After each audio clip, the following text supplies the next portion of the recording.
Alhamdulillah wassalatu wassalamu ala Rasulillah wa ala alihi wa sahbihi wa mawalah wa la hawla wa la quwata illa billahi wa ba'd. Dan kita masih membahas tafsir dari surah-surah pendek dalam juz amma, dan kita masuk pada hari ini pada surat yang ataupun surah Al-Insyiqaq.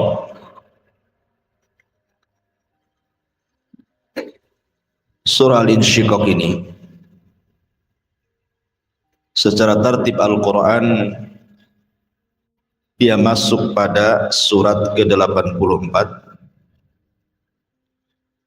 dengan jumlah ayat 25, jumlah kalimat 108,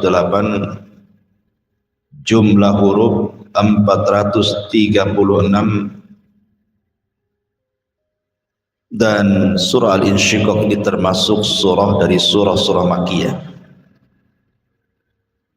turun setelah surah Al-Infitar.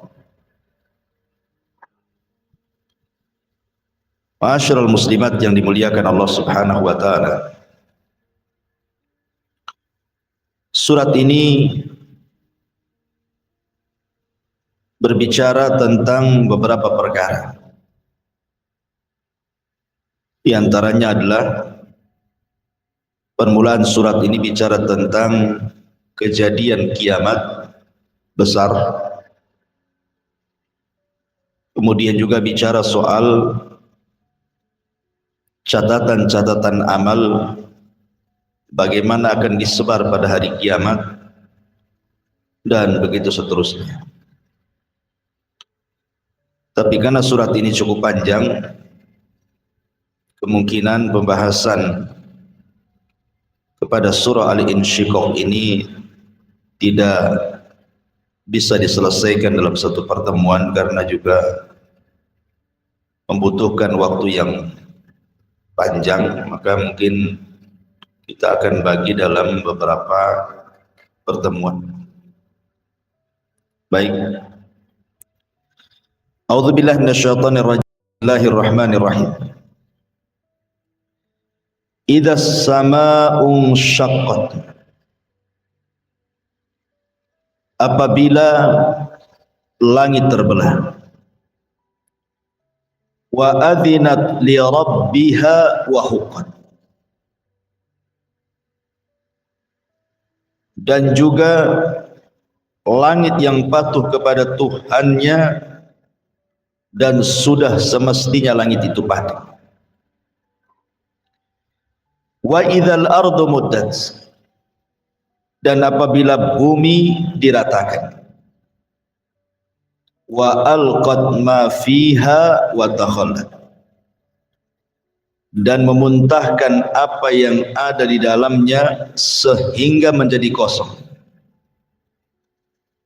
Wa adzinat li rabbiha wa huqqat. Dan bumi yang patuh kepada Tuhannya, dan semestinya bumi itu patuh.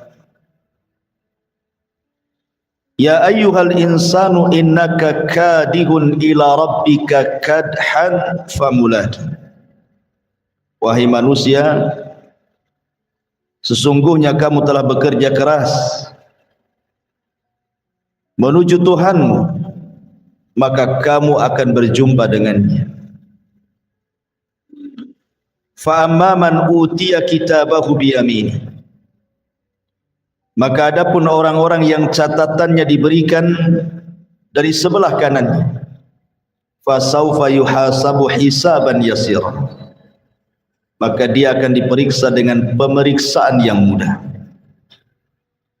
Wa yanqalibu ila ahlihi masrura. Dan dia akan kembali kepada keluarganya dengan bergembira. Wa amma man utiya kitabahu wara'a dhahri. Adapun orang-orang yang catatannya diberikan di sebelah belakangnya, fasaufa yad'u thubura. Maka dia akan berteriak, celaka aku. Wa yasla sa'ira, dan dia akan masuk ke dalam api yang menyala-nyala. innahu kana fi ahlihi masrura, sungguh dia dahulu di dunia bergembira di kalangan keluarganya yang sama-sama kafir.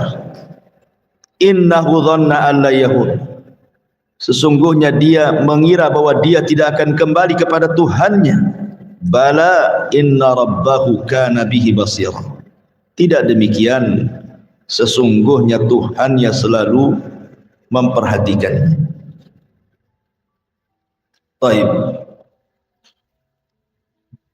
Ma'asyiral muslimat yang dimuliakan Allah Subhanahu wa taala. Di sini Allah Subhanahu wa taala menjelaskan dua peristiwa besar saat terjadi kiamat. Pertama, peristiwa yang terjadi dengan langit, dan yang kedua, peristiwa yang terjadi dengan bumi.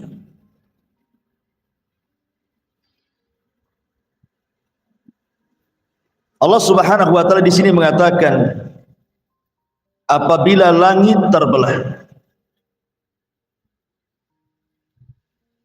Di beberapa ayat dalam Al-Qur'anul Karim dijelaskan tentang terbelahnya langit. Di antaranya disebutkan dalam surah Ar-Rahman ayat 37. Fa idzan syaqqatis sama fakanat wardatan kadihan. Maka apabila langit telah terbelah dan menjadi merah mawar seperti kilapan minyak. Kemudian terulang dalam surah Al-Haqqah juga ayat 16. Wan syaqqatis sama'u fahiya yawma idzin wahiyah, dan terbelahlah langit karena pada hari itu langit menjadi lemah. Kemudian juga dalam surah Al-Infitar Allah mengatakan idzas sama'un fatarat, apabila langit terbelah. Dan juga Allah Subhanahu wa taala mengatakan yauma tubaddalul ardu ghairal ardi was samawat wa barazu lillahil wahidil qahhar. Ketika bumi diganti dengan bumi yang lain, demikian langit diganti dengan langit yang lain. Ma'asyiral muslimat yang dimuliakan Allah Subhanahu wa taala. Di sini Allah hendak menjelaskan dahsyatnya hari kiamat. Tentu kejadian-kejadian sebelum terbelahnya langit, ada kejadian yang mendahuluinya. Di antaranya munculnya dukhan, munculnya asap hitam yang tebal yang menggelapkan bumi dan itu tersebar di atas langit. Di sini Allah Subhanahu wa taala berfirman, "Fartaqib yauma ta'tis sama bidukhanim mubin." Maka nantikanlah hari ketika langit mendatangkan kabut asap yang sangat hitam yang tampak jelas, yang meliputi manusia. Yaghshan nas, meliputi manusia, tentunya yang durhaka. Hadza adzabun alim, inilah azab yang sangat pedih bagi kalian. Jadi sebelumnya langit itu diliputi dengan asap tebal yang disebut dengan dukhan. Dan ini tanda dari tanda-tanda kiamat besar. Sebagaimana Nabi SAW mengatakan bahwa tidak akan terjadi kiamat sampai datang 10 tanda-tanda yang memulainya. Kemudian Nabi SAW menyebutkan secara acak, salah satunya adalah Rasul menyebutkan ad-dukhan, asap tebal yang akan meliputi semua langit sehingga menggelapkan bumi. Lah setelah asap langit itu, itulah tanda pertama kejadian langit. Karena ini termasuk tanda-tanda alamat kiamat besar. Apabila Allah Subhanahu wa taala kemudian mengizinkan Israfil untuk meniupkan sangkakalanya, maka disinilah terjadi idzas sama'un syaqqat. Tiba-tiba kemudian langit terbelah. Ma'asyiral muslimat yang dimuliakan Allah Subhanahu wa taala, isi langit itu adalah para malaikat, para nabi, ruh-ruhnya para nabi. Kemana ketika langit digulung dan dipecahkan itu? Ada yang mengatakan bahwa ruh-ruh para nabi mereka akan diletakkan di sebuah tempat namanya Illiyin bersama ruh-ruhnya orang-orang yang beriman. Adapun malaikat, maka mereka akan keluar dari langit lewat pintu-pintunya sampai ketika betul-betul langit sudah tidak ada malaikat lagi, barulah kemudian Allah Subhanahu wa taala pecahkan langit sehingga sudah tidak bisa menjadi atap bumi. Sebagian ahli tafsir ketika memberikan catatan kepada ayat yauma tubaddalul ardu ghairal ardi was samawat, pada hari di mana Allah mengganti bumi dengan bumi yang lain serta Allah ganti langit dengan langit yang lain, yang dimaksud adalah langit akan dijadikan atap berbahan emas mengkilau. Ini sebagaimana pendapat Ali bin Abi Thalib radhiyallahu anhu. Ada juga langit saat itu akan menjadi sorga. Ini sebagaimana pendapat Ubay ibn Ka'ab. Tapi ada juga yang mengatakan bentuk langit diubah dengan peristiwa matahari digulung, kemudian bintang-bintang dijatuh-jatuhkan, atau kejadian semacamnya. Dan ini merupakan pendapat Abdullah ibn Abbas radhiyallahu anhu.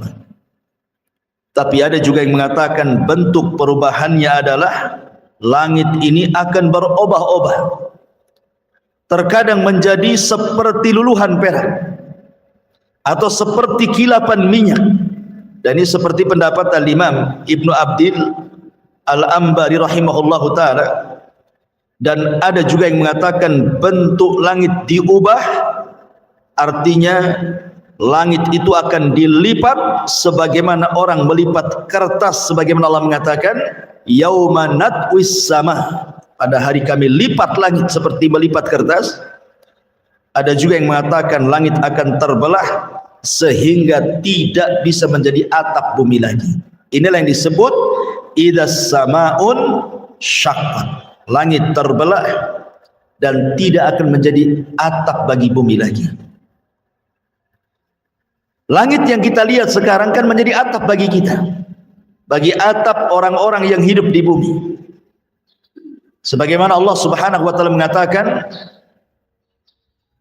wa ja'ala lakumul arda firasya was sama banah, dan kami jadikan langit itu sebagai bangunan atap untuk kalian. Tapi nanti ketika langit itu pecah, maka sudah tidak jadi menjadi atap bagi bumi lagi, dan sudah tidak indah lagi. Kenapa? Karena langit juga sudah tidak ada berbintang lagi, bintang dijatuh-jatuhkan, kemudian matahari dan bulan disatukan, kemudian langit pun digulung oleh Allah Subhanahu wa ta'ala. Itulah makna idzas samaun syaqqat, apabila langit terbelah. Mana yang lebih dahulu, kehancuran bumi atau kehancuran langit? Sebagian para ulama mengatakan bahwa kehancuran bumi lebih dahulu dibandingkan kehancuran langit. Sebagaimana penciptaan juga dimulai dari bumi kemudian langit, maka saat penghancuran juga sebagian ulama mengatakan bahwa bumi dihancurkan dulu, kemudian baru langit dihancurkan. Ketika Allah Subhanahu wa taala berfirman dalam surah Al-Insyiqaq di sini, di mana Allah Subhanahu wa taala katakan dalam ayat selanjutnya, Allah mengatakan apabila langit dipecahkan, kemudian langit akan taat kepada perintah Allah Subhanahu wa taala. Maka sama seperti langit dipecahkan, bumi pun sama. Jadi kurang lebih saja nasib bumi dengan langit itu juga sama-sama akan dipecahkan oleh Allah Subhanahu wa taala. Karena Allah mengatakan wa idzal ardu muddat, dan apabila bumi itu diratakan. Di dalam Al-Quran Allah mengatakan, kalau tidak salah dalam surah Al-Muzammil, ya, alam naj'alil arda kifata. Alam naj'alil arda kifata. Bukankah kami jadikan bumi itu kifata? Begini bu kifata itu. Ini tisu. Sekarang bumi yang kita pijak itu seperti tisu. Saya lipat seperti ini. Kemudian seperti ini. Kemudian seperti ini. Kemudian seperti ini. Ini namanya kifata. Ya. Jadi bumi yang sekarang ini bentuknya kifata, dilipat oleh Allah Subhanahu wa taala. Tapi nanti pada hari kiamat wa idzal ardu muddat. Apabila bumi membuka lipatannya, kemudian dihamparkan. Nanti pada hari kiamat bumi akan dibuka lipatannya sehingga posisinya akan menjadi lebih lebar dan lebih panjang seperti ini. Ya. Jadi bumi yang kecil nanti pada hari kiamat akan terbentang seperti ini, lebar sekali, panjang sekali. Itulah makna wa idzal ardu muddat. Setelah Allah mengatakan alam naj'alil arda kifata, bukankah kami telah jadikan bumi itu dilipat? Tetapi nanti pada hari kiamat wa idzal ardu muddat, ketika bumi kemudian dihamparkan dari lipatannya. Kenapa seperti itu? Karena nanti pada hari kiamat manusia yang pertama kali hidup Adam alaihi salatu wassalam dan yang terakhir mati akan dibangkitkan, sehingga butuh tempat yang luas untuk mengumpulkan manusia sebanyak itu. Lalu bagaimana nasib bumi ketika dihamparkan itu? Bagaimana bisa terhampar seperti itu? Bukankah sebagian ulama mengatakan sekarang bentuk bumi itu adalah lonjong seperti telur, ada yang mengatakan bulat seperti bola, seperti bola mukawwar. Tapi nanti pada hari kiamat sudah tidak bulat ataupun lonjong lagi, tetapi menjadi terhampar. Wa idzal ardu muddat. Karena sebelum bumi dihancurkan itu dan diratakan, yang pertama kali dicabut apanya? Pasaknya. Ketika Allah Subhanahu wa taala ditanya dalam Al-Qur'anul Karim, yas'alunaka 'anil jibal. Mereka bertanya-tanya kepadamu wahai Muhammad tentang nasib gunung. Qul, katakan ya Muhammad, kata Allah. Bagaimana nasib gunung? Yansifuha rabbi nasfa. Maka semua gunung yang ada di bumi akan dicabut satu persatu. Kemudian diangkat ke langit dan tidak berbeban lagi. Sekarang gunung itu bebannya sangat berat karena isinya batu. Tapi nanti pada hari kiamat ketika dicabut kemudian diterbangkan ke langit dan ditubrukkan satu gunung dengan yang lainnya, maka Allah Subhanahu wa taala mengibaratkan kapas yang berhamburan di terjang angin. Sudah enggak ada lagi berbeban lagi, enggak ada lagi berat. Sehingga kemudian ketika hanya tinggal abunya saja di langit, kemudian memenuhi bumi. Ketika itulah bumi idza zulzilatil ardu zilzalah, terjadi gempa. Karena pasaknya sudah tidak ada. Yang terjadi adalah gempa. Gempa yang kita rasakan di negeri kita ini, di beberapa daerah, itu hanya tanda-tanda kecil dari tanda-tanda kiamat. Karena peristiwanya hanya di sebagian daerah, tapi tidak terjadi di daerah yang lain. Hanya terjadi di Jawa Barat saja, atau di Jogja dulu, atau di Aceh sebelum tsunami dan begitu seterusnya. Ya. Ini adalah tanda-tanda kiamat kecil. Dan itu disebutkan dalam sebuah hadis, Nabi SAW mengatakan, la taqumus sa'ah, tidak mungkin tegak hari kiamat sampai dicabutnya ilmu. Kemudian wa yaksur az-zalazil, dan banyaknya gempa di mana-mana. Artinya bahwa ini tanda-tanda kiamat kecil yang terus berulang, akan terus berulang ya. Makanya sering saya katakan bahwa peristiwa gempa, peristiwa tsunami jangan dipahami hanya sekedar peristiwa alam saja. Tetapi Allah Subhanahu wa taala mendatangkan peristiwa-peristiwa seperti itu liyukhawwifu ibadah, sebenarnya untuk menakut-nakuti hambanya. Jadi kalau ada gempa, tsunami, banjir, angin puting beliung dan yang semacamnya, itu sinyal dari Allah. Allah sedang menakut-nakuti hambanya sebenarnya. Apakah hamba yang ditakut-takuti itu takut dan kembali, ataukah hamba yang ditakut-takuti tidak takut dan tidak kembali, sehingga Allah kemudian akan mengirimkan azab yang jauh lebih dahsyat dibandingkan yang pertama ya. Tapi nanti pada hari kiamat Allah Subhanahu wa taala mengatakan idza zulzilatil ardu zilzalaha, zilzalnya diidhofahkan kepada bumi. Allah tidak mengatakan idza zulzilatil ardu zilzalan, tidak, tetapi zilzalaha. Di sini kata ganti kembali kepada bumi. Artinya yang gempa itu bukan satu daerah tapi satu bumi gitu maksudnya. Sehingga tidak ada tempat untuk menyelamatkan diri. Kalau sekarang di sana ada gempa, kita bisa ke daerah yang lain yang tidak gempa. Tapi ada pada hari kiamat itu kan semua gempa masalahnya. Mau lari kemana kan begitu? Orang tidak bisa lari. Yauma yafirul mar'u min akhi wa ummihi wa abi wa sahibatihi wa bani likulli imri'in minhum yauma idzin sya'nun yughni. Orang lari dari saudaranya, lari dari ibu bapaknya, lari dari pasangan dan anaknya. Semua masing-masing sibuk menyelamatkan dirinya, kata Allah. Karena memang tidak ada tempat kembali, tempat menyelamatkan tidak ada pada hari kiamat itu. Belum lagi kemudian Allah Subhanahu wa taala mengatakan wa alqat ma fiha wa takhallat, dan kami keluarkan beban-beban isi bumi itu, di mana orang-orang yang tidak tahu apa isi perut bumi itu nanti pada hari kiamat akan tahu tuh isinya. Orang yang tidak pernah melihat emas, memakai emas, nanti pada hari kiamat akan tampak tuh emas-emas yang keluar dari perut bumi, emasnya, peraknya, jamrudnya, dan yang selama ini dikorek oleh manusia, kemudian dicari-cari, kemudian diambil dan dijualnya, nanti pada hari kiamat keluar sendiri tuh. Itulah makna wa alqat ma fiha wa takhallat.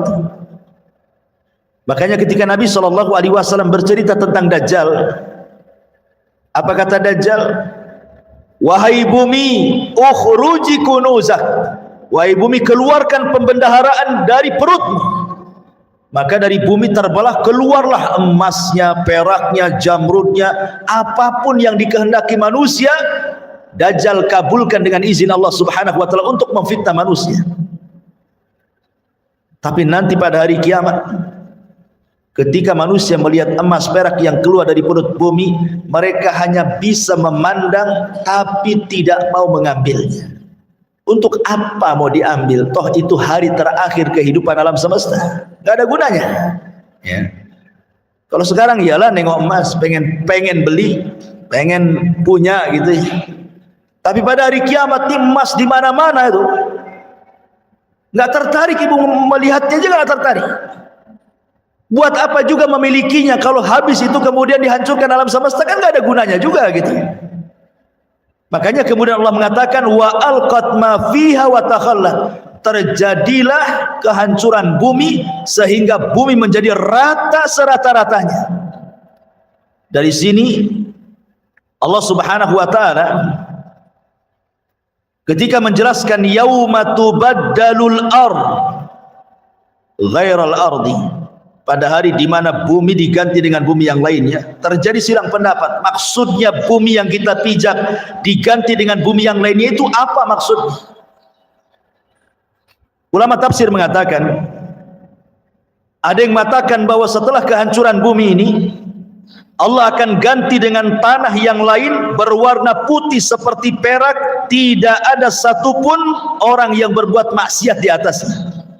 Diganti warnanya seperti warna yang sangat putih bersih seperti kilapan perak.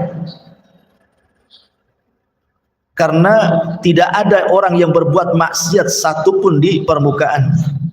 Ini pendapat Abdullah ibn Abbas dan yang lainnya. Ada juga yang mengatakan bahwa bumi itu akan diganti dengan bumi yang lain, maksudnya bumi akan dijadikan neraka. Dan ini adalah pendapat Ubay bin Ka'ab.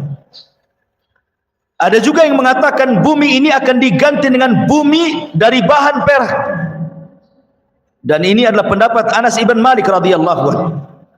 Ada juga yang mengatakan bumi ini akan diganti dengan roti, makanan, roti putih. Lalu kaum mukminin akan memakan bagian yang bawah kakinya, dan ini merupakan pendapat Abu Hurairah radhiyallahu anhu. Ada juga yang mengatakan bahwa roti itu akan dimakan kaum muslimin sampai hisab mereka selesai. Jadi ketika orang-orang kafir tidak diberikan makan, pada waktu berkumpul di padang mahsyar, maka kaum muslimin diberikan makanan dengan memakan bumi yang dipijaknya itu sampai selesai hisab. Ada juga yang berpendapat seperti itu. Tetapi pendapat yang adhar yang lebih mendekati kebenaran wallahu a'lam, artinya bumi diganti itu diganti bentuknya.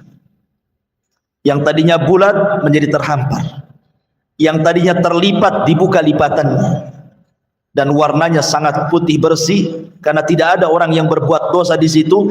Disitulah manusia akan dibangkitkan, dan disitulah terjadi pengumpulan manusia yang disebut dengan al-ba'ts wan nusyur, kebangkitan, dan manusia akan dikumpulkan di situ. Nah, setelah kemudian Allah hancurkan bumi, barulah kemudian Allah hancurkan langit. Allah ratakan langit itu. Kemudian Allah jatuhkan bintangnya. Wa idzan nujumun tasyarat. Satu galaksi dengan yang lainnya dihancur-hancurkan, ditabrak-tabrakan. Apa yang terjadi? Hancur, berantakan, gak jelas.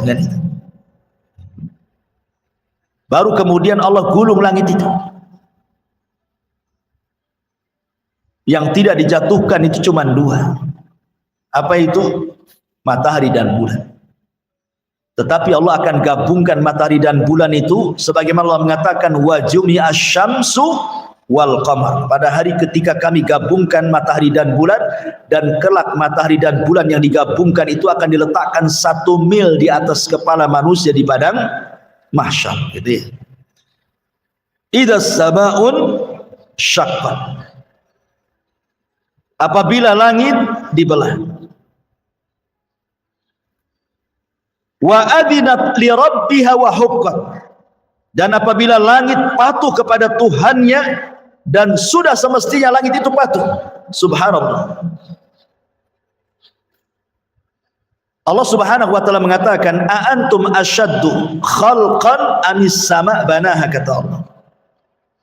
Apakah penciptaan engkau wahai anak Adam lebih hebat, lebih dahsyat dibandingkan penciptaan langit? Tentu penciptaan langit lebih hebat, lebih dahsyat dibandingkan penciptaan kita. Karena langit makhluk Allah yang jauh lebih besar dibandingkan kita, berlipat-lipat yang tidak tahu berapa hingganya. Jangankan kita, bumi saja apabila dibandingkan langit ibarat cincin dilempar ke padang pasir, kan? Padang pasir itulah langitnya, cincin itu buminya. Itu bumi, Bu, kalau dibandingkan dengan langit. Sekarang perbandingan ibu sendiri dengan langit kira-kira seperti apa? Mungkin tidak ada titiknya tuh. Kalau peta itu tidak ada pulaunya tuh. Saking kecilnya gitu ya.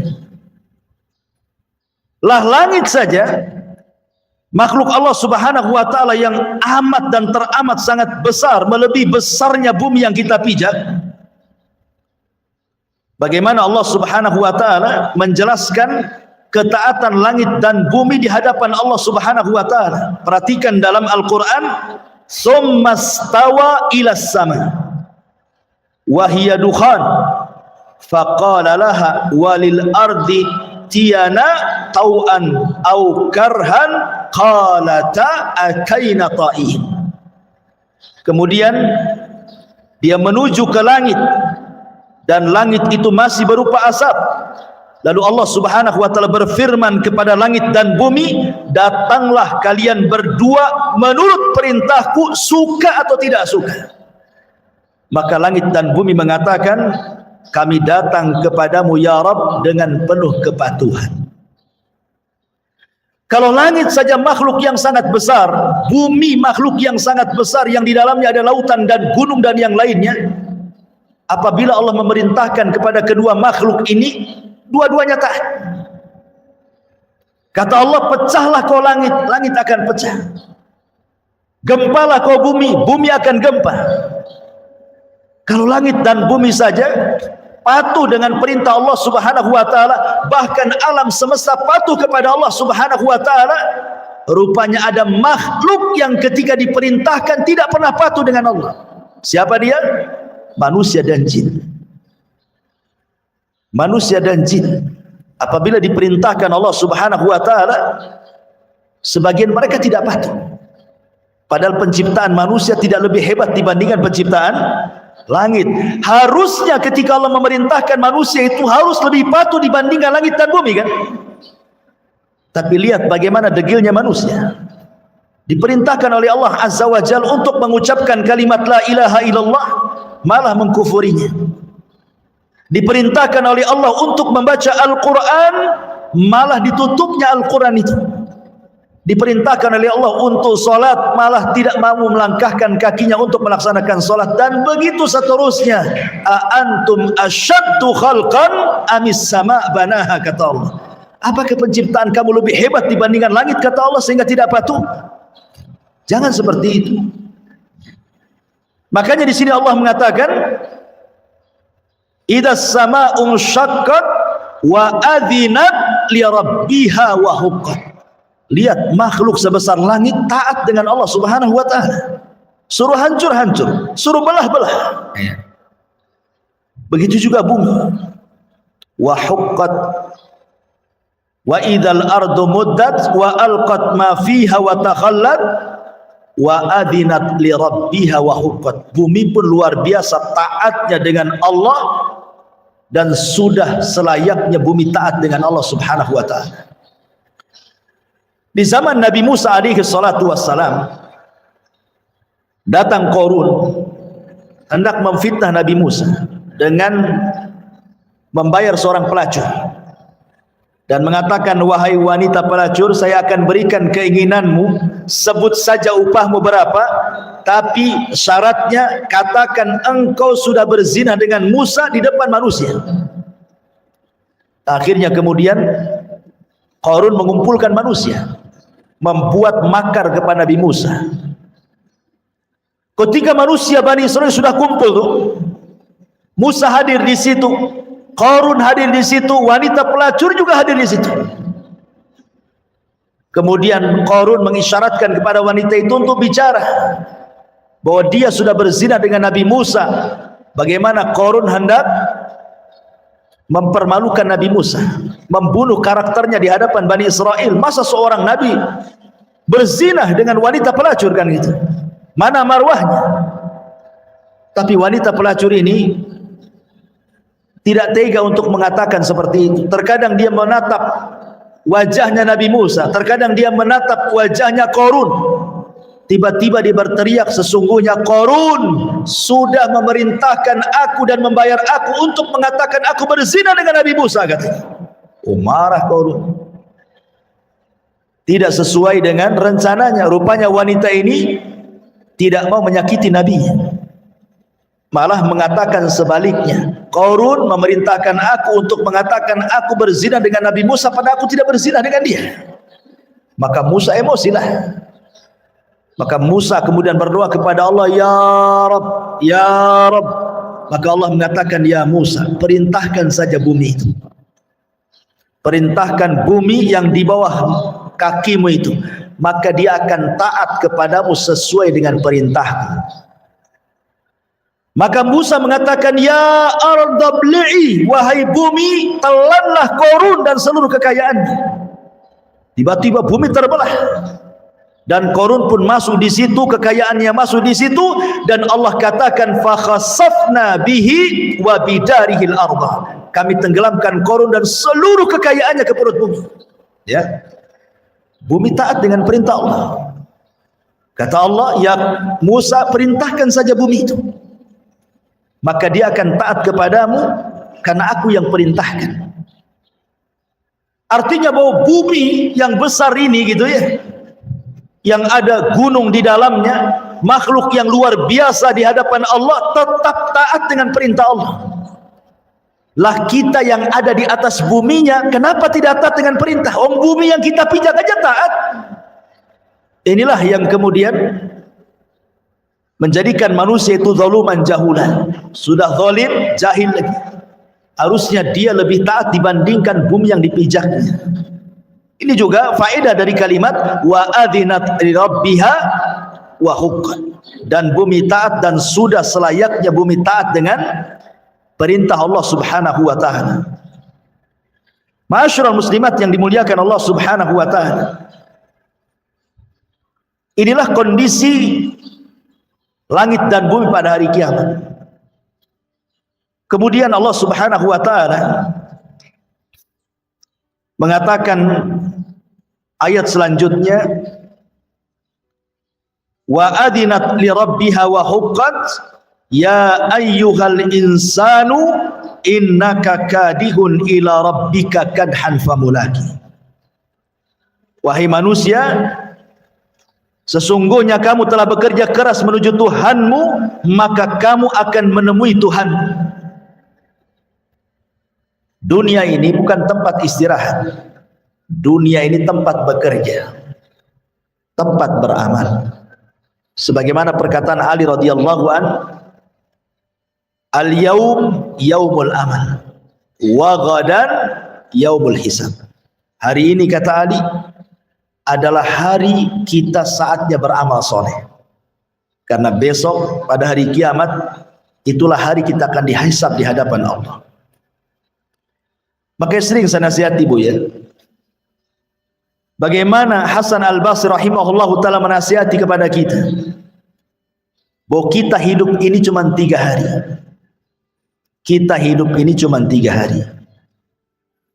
Hari yang sudah berlalu, hari yang sedang kita lalui, dan hari esok hari. Adapun yang sudah kita lalui tidak mungkin kembali. Hari yang sudah berlalu kan tidak mungkin kembali. Dan hari esok belum tentu kita mendapatkannya. Bisa saja nanti malam kita mati. Berarti kesempatan beramal itu hari yang sedang kita lalui hari ini. Inilah kesempatan kita. Makanya Fudail ibn Iyad mengatakan, perbaiki hari yang sedang kau jalani, maka Allah akan ampuni dosamu yang sedang kau jalani dan yang telah kau lakukan sebelumnya. Tetapi kalau kehidupan yang kau jalani kau berbuat jahat dan juga berbuat maksiat, maka Allah akan azab waktu yang sedang kau jalani dan maksiat yang sudah kau lakukan sebelumnya. Maka di sini Allah mengatakan, ingatkan ya ayyuhal insan innaka kadih. Kita ini sedang lelah letih. Fa idza faragta fansab. Apabila kita sudah mengamalkan satu amalan dan sudah selesai, berpindahlah kepada amalan yang lain, gitu maksudnya. Ibu selesai sholat wajib, berpindah ke sholat sunnah. Oh, sudah tidak ada sholat sunnah, berpindah ke sedekah. Oh, berpindah ke zikir, ke tasbih, ke yang begitu seterusnya. Jadi jangan sampai kemudian menganggur setelah melakukan sholat wajib, sudah tidak ada aktivitas. Bukan begitu seorang mukmin itu. Fa idza faragta fansab. Kalau sudah selesai dalam sebuah urusan, berpindah ke urusan yang lain. Supaya apa? Supaya fa amma man a'ta wattaqa wa saddaqa bil husna fasanuyassiruhu lil yusra. Apabila orang itu suka memberi, dengan ilmunya dia beri, dengan hartanya dia beri, dengan tenaganya dia beri, memberi untuk bersedekah, kemudian dia bertakwa, tujuannya karena Allah. Kemudian fa amma man a'ta wattaqa wa saddaqa bil husna, karena yakin ada balasan kelak pada hari kiamat di sorga, fasanu yassiruhu lil yusra. Jalan menuju sorga itu sudah Allah mudahkan. Sudah mudah ibu itu menuju ke sorga itu. Allah katakan fasanu yassiru, lebih dimudahkan lagi. Padahal sudah mudah itu, Allah mudahkan lagi. Kan enak. Jadi ada orang-orang itu yang Allah Subhanahu wa taala takdirkan termasuk penduduk sorga, sehingga beramal soleh itu mudah bagi dia. Mau sholat sunnah di siang harinya, mau sholat sunnah di malam harinya, mau sedekah di siang harinya, sedekah di malam harinya, zikir di siang harinya, atau di malam harinya baca Quran di siang dan malam harinya, mudah bagi dia. Sudah mudah tuh jalannya ke surga itu. Allah mudahkan lagi sehingga dia ditutup dengan kemudahan menuju surga itu. Dari sini ketika para ulama menjelaskan bahwa manusia sudah ditakdirkan ajalnya, amalnya, kemudian rizkinya, kemudian celaka dan bahagianya, berarti manusia itu sudah ditakdirkan mana penduduk sorga, mana penduduk neraka. Allah sudah takdirkan. Ketika mengusap punggung Adam, keluar ruh. Kemudian Allah mengatakan, nih yang ruh ini termasuk penduduk sorga. Kemudian Allah usap lagi, keluar ruh lagi. Kemudian kata Allah, yang ini penduduk neraka. Artinya manusia itu sudah ditakdirkan oleh Allah, yang ini penduduk sorga, yang ini penduduk neraka. Masalahnya kan kita tidak tahu takdir kita apa. Ibu kan tidak tahu dan belum pernah membaca takdir kita seperti apa, dan tidak akan mampu untuk melihat takdir kita seperti apa. Ketika para sahabat Nabi SAW bertanya, Rasul, kalau memang takdir saya masuk neraka, buat apa saya beramal? Sebagaimana kalau saya takdirnya masuk surga, tenang-tenang sajalah. Maka Rasul mengatakan, jangan seperti itu, karena kalian tidak tahu takdir kamu seperti apa. Tetapi i'malu, beramal solehlah, fakullun muyassarun lima khuliqalahu, karena kalian akan dimudahkan sesuai dengan amal kebiasaan kalian. Artinya kalau kita ini terbiasa melakukan sholat, puasa, zakat, dan mudah bagi kita gitu maksudnya, tidak ada keberatan dengan amal-amal itu, maka Allah akan mudahkan dengan amalan ini sampai kematiannya. Tapi kalau seandainya kita justru dimudahkan dengan maksiatnya dan berat melakukan ibadahnya, maka dia pun akan dimudahkan dengan maksiatnya sampai di akhir kehidupannya seperti itu. Ya. Intinya bahwa ketika kita tidak tahu takdir kita seperti apa, sudahlah beramal saja. Mudah-mudahan dengan amal soleh itu mencocoki takdir kita menjadi penduduk surga gitu maksudnya.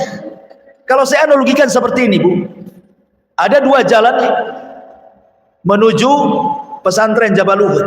Satu lewat Muka Kuning, satu lewat Tamiang. Ada dua jalan nih. Yang lewat Tamiang ini banyak lubangnya, banyak belingnya, banyak pakunya, banyak jurangnya. Yang lewat Muka Kuning pula halus, mulus, tidak ada kendala. Di sini ada dua orang, yang satu berakal, yang satu tidak berakal. Kalau orang berakal, pasti dia akan lewat Muka Kuning. Berakal dia cari jalan yang mulus, ya, yang cepat, tidak ada hambatan, dan selamat sampai tujuan. Tetapi orang kedua tidak berakal dia. Lewat sini saja, ini kan dekat, daripada sana mutar. Dia tidak tahu di situ, pada sudah tahu tuh banyak jurangnya, banyak belingnya, banyak pakunya, banyak macam-macamnya kan. Bukannya sampai di Jabal Uhud yang ada masuk jurang pula di Tamiang gitu maksudnya. Itulah orang yang tidak berakal, dia memilih jalan yang sulit. Tapi orang yang berakal memilih jalan yang mudah. Allah sudah memberikan dua jalan nih. Wa hadainahun najdain. Kami berikan kalian dua jalan. Nih jalan ke surga nih enak kalau udah sampai surga. Nih jalan ke neraka enggak enak, dibakar kau di situ. Orang yang berakal pasti dia akan memilih jalan ke surga kan? Orang yang tidak berakal dia milih jalan ke neraka karena di jalannya enak, ujungnya enggak enak. Tapi sebaliknya jalan ke surga, jalannya enggak enak tapi ujungnya enak. Tapi orang berakal enggak apa-apa. Maksudnya begini Bu, kita tidak tahu takdir kita seperti apa. Tapi kita berhusnudzon kepada Allah. Kita berbaik sangka kepada Allah. Mudah-mudahan saya termasuk takdirnya penduduk surga dan saya buktikan dengan amal soleh saya. Kita berhusnudzon kepada Allah. Dengan apa? Buktikan dengan amal soleh, rajinkan solatnya, puasa dan yang lain sebagainya. Karena dia berhusnudzon takdir dia masuk surga. Tapi orang yang akalnya gila, dia nggak peduli. Yang penting saya mabuk, yang penting saya zina, yang penting saya mencuri, yang penting saya korupsi, yang penting saya zalim. Kalau ujung-ujungnya takdir saya masuk neraka, buat apa saya solat katanya? Itu orang gila tuh yang penting. Enggak seperti itu. Makanya Allah mengatakan di sini, ya ayyuhal insan innaka kadi. Kita ini semua lelah di dunia. Tetapi kelelahan itu akan merasa nikmat ketika apa? Ila rabbika kadhan famulaki. Ketika berjumpa dengan Allah. Ulama tafsir mengatakan kalimat kadhan famulakihi di sini ada hi, dhamir. Ya. Kata ganti, kembalinya kemana? Famulakihi, dia akan berjumpa dengan Allah subhanahu wa ta'ala. Siapa yang berjumpa dengan Allah? Amalannya ataukah orangnya? Dua-duanya memungkinkan. Ada yang mengatakan bahwa kalau yang dimaksud orangnya, maka perjumpaan kita dengan Allah bukan di akhirat saja, di dunia saja kita sudah berjumpa dengan Allah. Kapan? Ketika kita sholat. Itulah perjumpaan pertama kita dengan Allah di dunia. Allah mengatakan, wa innaha lakabiratun illa 'alal khashiin alladzina yadhunnuna annahum mulaqu rabbihim. Salat itu berat kecuali bagi orang-orang yang khusyuk. Siapa orang yang khusyuk kata Allah? Orang yang yakin ketika salatnya dia sedang berjumpa dengan Rabbnya. Dari sini menunjukkan bahwa salat itu hakikatnya perjumpaan kita dengan Allah. Berarti setiap hari 5 kali kita berjumpa dengan Allah dalam salat wajib kita. Belum salat-salat sunnahnya. Ya. Ini yang pertama. Yang kedua, perjumpaan kita dengan Allah kapan? Saat ruh dicabut. Ketika ruh kemudian dimasukkan ke kain kafan dari sorga dengan bau yang sangat semerbak sehingga melambung ke langit, kemudian dibukakan pintu langit pertama sampai ke 7, kemudian ruh ini dijumpakan dengan Allah dan catatannya mengikuti di bawahnya. Ketika berjumpa dengan Allah, apa kata Allah? Kembalikan ruh ini ke dalam jasadnya, naikkan catatannya, letakkan di tempat yang paling tinggi di Illiyin. Ini pertemuan kedua ruh kita dengan Allah subhanahu wa ta'ala. Pertemuan yang ketiga di padang mahsyar, ketika Allah subhanahu wa ta'ala datang dan mengatakan wa ja'a rabbuka wal malaku saffan saffa. Dan ketika Rabbmu datang dan malaikat bersaf-saf, maka orang-orang yang beriman akan melihat Allah, dan itu ziyadatun nikmah, tambahan nikmat yang luar biasa. Belum masuk surga sudah memandang wajah Allah. Kemudian di surga, dan itulah nikmat yang paling besar. Tidak ada nikmat melebihi nikmat ru'yatullah, memandang Allah, dibandingkan nikmat surga itu sendiri. Dan itu setiap saat kita bisa memandang Allah sesuai dengan pertemuan kita di bumi. Siapa yang banyak berjumpa dengan Allah di bumi dalam salatnya, maka dia paling banyak memandang wajah Allah di surga. Al jaza min jinsil amal, balasan itu sesuai dengan amalannya. Ini kalau yang dimaksud adalah pelakunya. Tapi kalau yang dimaksud amalannya, Famulaki itu maksudnya amalannya. Akan berjumpa seseorang dengan amalannya. Maka ini pun terjadi di bumi. Karena amalan seseorang itu membawa pengaruh kan gitu. Amalan seseorang itu membawa pengaruh. Orang kalau suka berbuat baik, maka dia akan merasakan perubahan dalam dirinya. Artinya dia sedang menjumpai amalannya. Pengaruh amalannya ada. Kemudian yang kedua, amalannya akan berjumpa dengan Allah ketika ruh naik, catatannya mengikuti di bawahnya. Maka kita akan berjumpa dengan amalannya. Kapan itu? Di alam kubur. Amalan itu akan menjelma menjadi manusia yang tampan dan cantik kalau perempuan. Kemudian menemani kita sampai kiamat dibangkitkan. Ketika kiamat mau dibangkitkan, kita tanya, kamu ini siapa baik kali menemani aku dalam kubur ini? Maka orang yang tampan, yang indah, yang wangi, yang mengasihkan itu mengatakan, ana amaluka saleh, sayalah amal solehmu, sayalah solatmu, sayalah zakatmu, sayalah silaturahimmu, sayalah zikirmu, sayalah baca Quranmu, dan begitu seterusnya. Dia akan mendapatkan amalannya di kuburannya.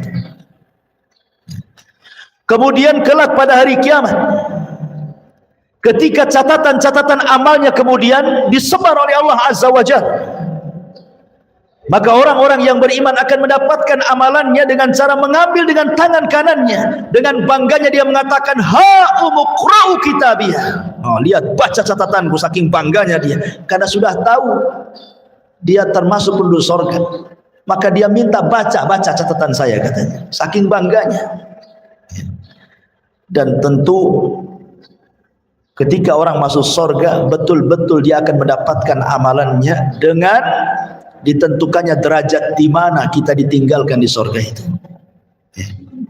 Itulah yang dimaksud, ya ayyuhal insan innaka kadihun ila rabbika kadhan famulaki. Fa amma man utiya kitabahu biyamini.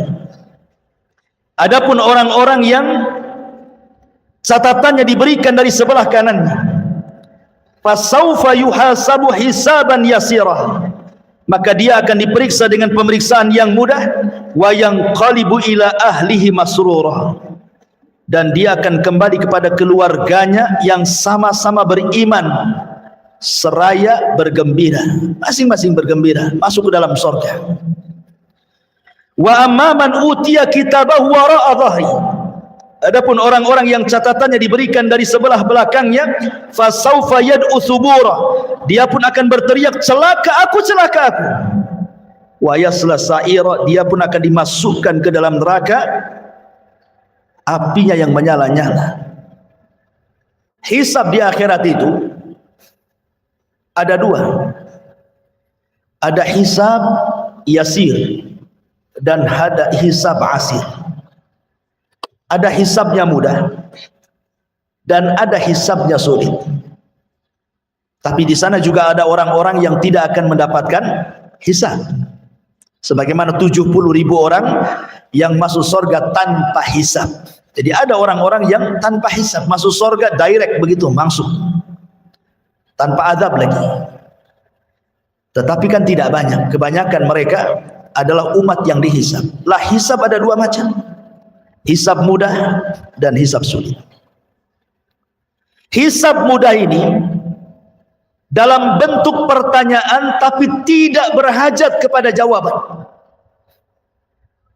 Hanya mengakui nikmat saja. Ya fulan, dulu aku sudah memberikan kau harta yang banyak. Kata si fulan, betul ya. Dulu aku sudah berikan kau pasangan yang baik-baik. Kata dia, betul wa ya Rabb. Dulu aku berikan kau anak yang soleh dan soleh. Kata dia, betul wa ya Rabb. Jawabannya hanya betul, betul, betul, betul. Ya. Dia hanya mengiyahkan atas nikmat yang Allah anugerahkan ketika di dunia. Itu hisabnya mudah tuh. Yang kayak gitu tuh. Dia hanya mengiyahkan apa yang dikatakan Allah kepadanya. Tapi di sana ada hisab yang sulit. Kapan itu? Ketika terjadi perdebatan antara dia dengan Allah. Sebagaimana hadis Nabi SAW, manukisha halak. Barang siapa yang terjadi perdebatan dengan Allah, hancur dia, masuk neraka dia. Ya. Ketika Allah Subhanahu wa taala mengatakan, bukankah dulu aku berikan nikmat, kenapa kau tidak begini? Oh enggak begitu. Dia bantah.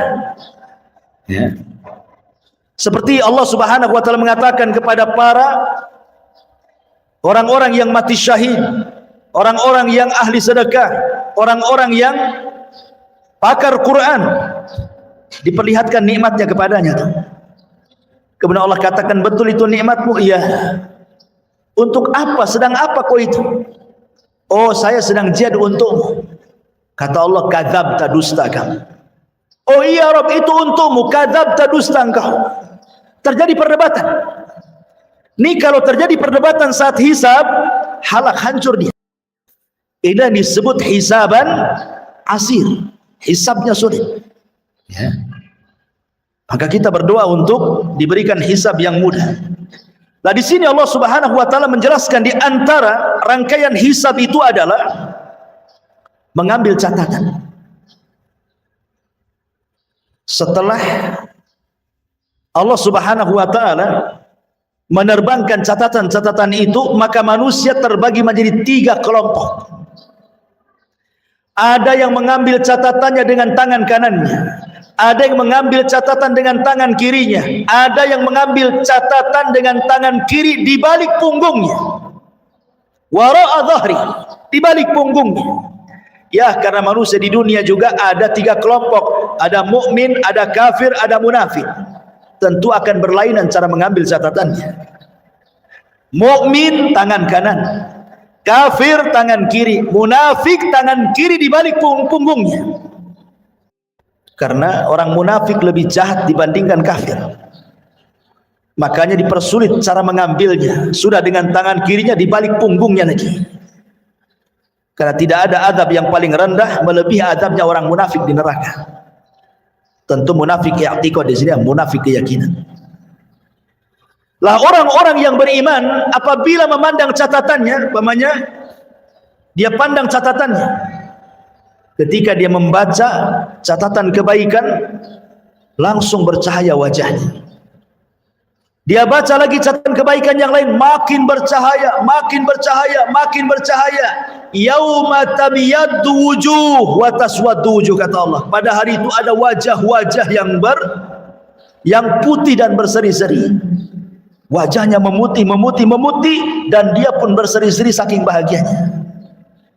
Tetapi orang kafir dan orang munafik i'tiqad itu, apabila dia baca catatannya dan semua keburukannya makin menghitam, yauma tabyaddu wujuh wa taswaddu wujuh, kata Allah. Wa taswaddu wujuh. Ada wajah-wajah yang hitam-hitam semuanya. Makin dibaca makin hitam, makin dibaca makin hitam. Ya, maksiat di dunia itu menghitamkan hati. Satu kali maksiat Allah letakkan satu titik hitam di hati. 2 kali maksiat diletakkan titik hitam yang kedua di hati. 1000 maksiat, 1000 titik hitam diletakkan di hati. 1 juta maksiat, 1 titik hitam diletakkan di hati. Kalau hati sudah tertutup hitam, apa kata Rasulullah? Kalkub muzakhiyah, seperti kub. Ini kub. Kub itu artinya gelas. Muzakhiyah itu dibalik. Ya. Ini gelas ini kalau terbalik kayak gini, otomatis kan tertutup nih. Karena yang terbuka kan yang sebelah sininya. Kalau ditutupkan pantat gelas kan nggak ada lubangnya. Diisi apa saja nggak akan masuk tuh maksudnya. Diisi nasihat mental, diisi Quran mental, diisi hadis mental, dikasih nasihat mental semuanya. Itulah hati kalau hitam, kata Rasul, seperti gelas yang dibalik. Kalkubi muzakhiyah. Karena hatinya hitam, macam mana mau nerima nasihat? Maka sebagaimana hitamnya hati di dunia para pelaku maksiat, maka wajahnya dihitamkan pada hari kiamat.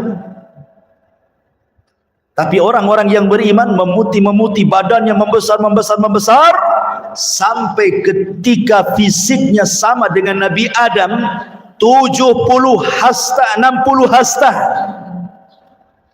Kemudian makin tampan seperti tampannya Adam. Maka selesai dia membaca catatan itu, wajahnya berubah musfirah, musfir, bercahaya dari wajah yang putih itu. Tetapi penduduk neraka makin dibaca tuh, makin besar badannya, makin besar badannya, makin besar. Tidak tahu sebesar apa lagi badannya. Tapi penduduk sorga dibatasi hanya seperti fisik Adam saja. Selesai. Tapi penduduk neraka terus membesar, membesar, membesar, membesar. Nggak tahu sampai seberapa besarnya. Karena gerhamnya saja, kata Rasul, kajabalil Uhud, seperti gunung Uhud. Itu gerhamnya penduduk neraka. Gimana wajahnya, gimana badannya. Ya. Tetapi manusia sebesar itu masuk jahanam. Jahanam tidak pernah penuh. Bahkan jahanam mengatakan, imtala'ti wa taqulu hal mim mazid. Halim tala'ti wa taqulu hal mim mazid. Allah mengatakan, hei jahanam, sudah penuh kau isinya. Kata jahanam, hal mim mazid, ada tambahan, masukkan saja ya Rabb, katanya. Saking besarnya neraka jahanam. Padahal manusia penduduk neraka itu dibesarkan tuh badannya. Ya. Naudzubillah. Kemudian Allah mengatakan, innahu dhanna alla yahur.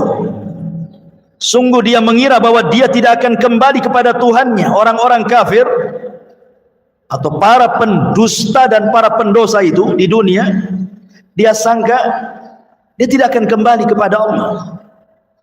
Bala inna rabbahu kana bihi basira. Tidak demikian, sesungguhnya Tuhannya selalu memperhatikannya.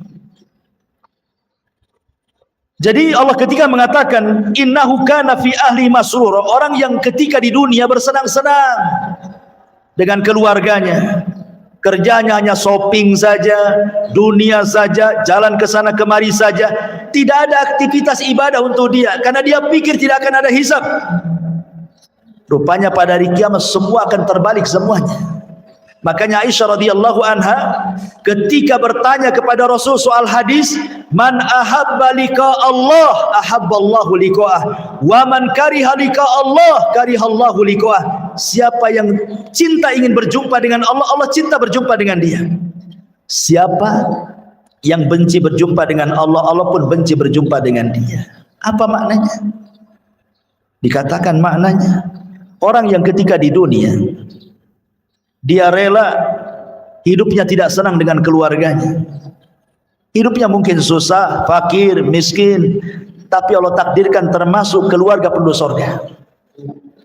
Maka dia saat detik-detik wafatnya ingin cepat meninggal dan ingin cepat berjumpa dengan Allah, karena tahu bahwa balasan dia bukan di dunia tapi di akhirat.